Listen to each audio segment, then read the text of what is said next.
नमस्कार। महाभारत के अगले अध्याय में शांति पर्व के अंतर्गत वर्णाश्रम धर्म का वर्णन, राजधर्म की श्रेष्ठता।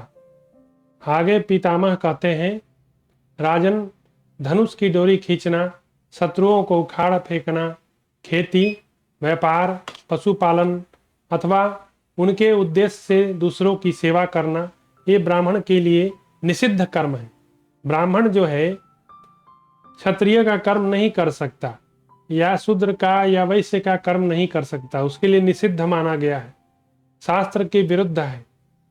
मनीषी ब्राह्मण गृहस्थ हो तो उसके लिए वेदों का अभ्यास, यजन याजन आदि 6 कर्म सेवन करने योग्य है।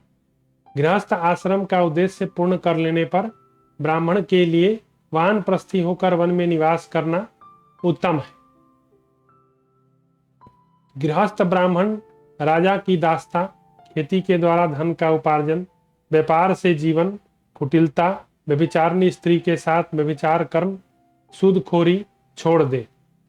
ब्राह्मण को ये सब कर्म नहीं करना चाहिए। जो ब्राह्मण दुष्चरित्र, धर्महीन, शूद्र जातीय, उल्टा स्त्री से संबंध रखने वाला, चुगलखोर, नाचने वाला, राजसेवक, दूसरे विपरीत कर्म करने वाला है, वह ब्राह्मणत्व से गिरकर शूद्र हो जाता है। यदि एक ब्राह्मण इस तरह का कर्म करता है तो वह शूद्र हो जाता है। चलिए, मैं तो ऐसे प्रोफेशन में हूं जो मैं इस तरह के कोई कर्म नहीं करता। मैं पठन पाठन, मैं उसी विंग से जो है रिलेटेड कर्म करता हूं, रिसर्च करता हूं और खोज करता हूं, और मेरा विषय जो है जीव विज्ञान से संबंधित है। तो मैं एक तरह का रिसर्चर हूं। तो मेरा जो कर्म है वह ब्राह्मणोचित कर्म ही है। मैं दूसरे प्रोफेशन में नहीं हूं। यह मेरे लिए बड़ी हैप्पीनेस की बात है, क्योंकि यदि किसी दूसरे प्रोफेशन में होता तो शायद वह शूद्र की उपाधि मिल जाती। नरेश्वर, उपयुक्त दुर्गुणों से युक्त ब्राह्मण वेदों का स्वाध्याय करता हो या न करता हो, शूद्र के समान है। उसे दास की भांति पंक्ति से बाहर भोजन कराना, उसको जात काट देना चाहिए। ये राजसेवक, यदि आज हम देखेंगे आज के कॉन्टेक्स्ट में, तो 90% जो है ब्राह्मण शूद्र ही हैं। आप देखिएगा, वे लोग तरह तरह के कर्म कर रहे हैं। ये राजसेवक आदि सभी अधम ब्राह्मण शूद्रों के ही तुल्य हैं। राजन, देव कार्य में इनका परित्याग कर देना चाहिए।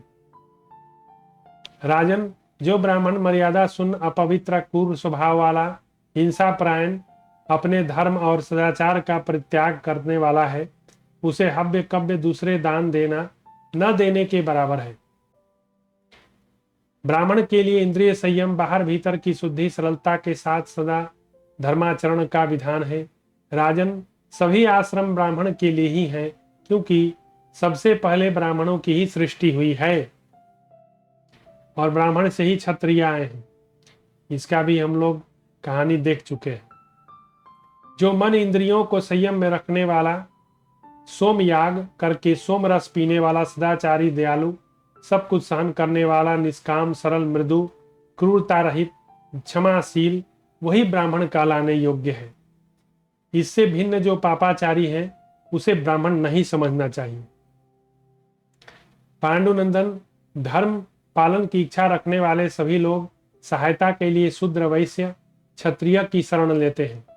अतः जो वर्ण, शांति, धर्म, मोक्ष साधन में असमर्थ माने गए हैं, उनको भगवान विष्णु शांति परक धर्म का उपदेश करना नहीं चाहते। यदि भगवान विष्णु यथा योग्य विधान न करे तो लोक में सब लोगों को यह सुख आदि उपलब्ध है वह न रह जाए। चारों वर्ण तथा वेदों के सिद्धांत टिक न सके, संपूर्ण यज्ञ तथा समस्त लोक की क्रियाएं बंद हो जाएं, आश्रमों में रहने वाले सब लोग तत्काल विनष्ट हो जाएं। पांडुनंदन, जो राजा अपने राज्य में ब्राह्मण, क्षत्रिय, वैश्य को के द्वारा शास्त्रोक्त रूप से आश्रम धर्म का सेवन करना चाहता हो, उसके लिए जानने योग्य जो चारों आश्रम के लिए उपयोगी धर्म है उसका वर्णन सुनो। जो शूद्र तीनों वर्णों की सेवा करके कृतार्थ हो गया है, जिसने पुत्र उत्पन्न कर लिया है, शौच और सदाचार की दृष्टि से जिसमें अन्य त्रैवणिकों की अपेक्षा बहुत कम अंतर रह गया, अथवा जो मनुप्रोक्त 10 धर्म के पालन में तत्पर है, वह शूद्र यदि राजा की अनुमति प्राप्त कर ले तो उसके लिए संन्यास को छोड़कर शेष सभी आश्रम विहित है। पूर्वोक्त धर्मों का आचरण करने वाले शूद्र के लिए वैश्य और क्षत्रिय के लिए भी भिक्षा मांग कर निर्वाह करने का विधान है। अपने वर्ण धर्म का परिश्रम पूर्वक पालन करके कृतकृत हुआ वैश्य यदि अधिक अथवा व्यतीत हो जाने पर राजा की आज्ञा लेकर क्षत्रियोचित वानप्रस्थ आश्रमों का ग्रहण करे।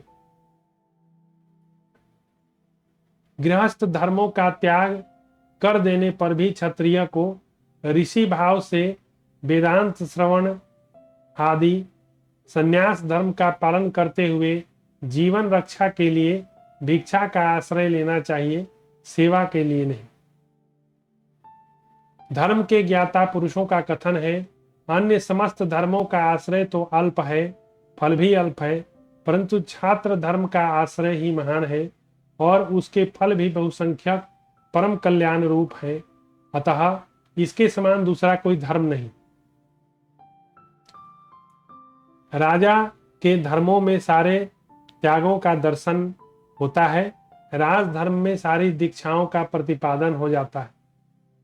व्याध यदि नीच प्रकृति के मनुष्यों द्वारा मारे जाते हुए पशु पक्षी आदि जीव जिस प्रकार घातक के धर्म का विनाश करने वाले होते हैं, उसी प्रकार धर्मात्मा पुरुष यदि राजधर्म से रहित हो जाए तो धर्म का अनुसंधान करते हुए भी ये चोर डाकुओं के उत्पात से स्वधर्म के प्रति आदर का भाव नहीं रख पाते और इस प्रकार जगत की हानि में कारण बन जाते। तो यह अध्याय यहीं समाप्त हुआ।